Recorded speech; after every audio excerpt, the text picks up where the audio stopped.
再来看宜兰的东元节咯，有民众讲，那亲像有人伫水中头放屎哦，佮看到卫生用品，水质卫生防真袂放心。盐阁县政府是表示讲，10点钟拢有检测水质，园区哦嘛24点钟过滤水的设备，会随时检测，请民众放心。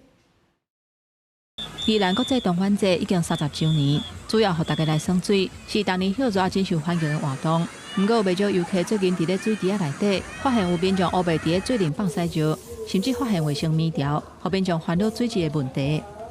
如果真的大便就是水质，当然不好啊。可能会上网留言，是给一些爸妈比较需要注意。是，会担心小朋友的健康吗？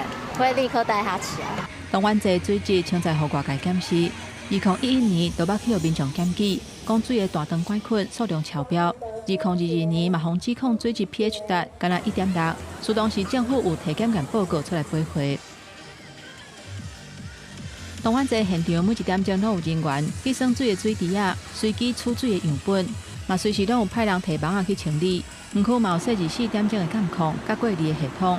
同时，我们在现场，在园区里面也有这个水质的一个监控系统。好，那这个系统是24小时持续在过滤当中。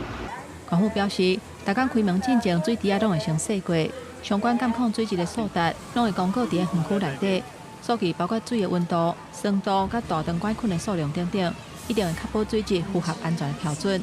若乌白伫个水底放屎石的行为，目前无相关的法则，敢来当请民众发挥公德心。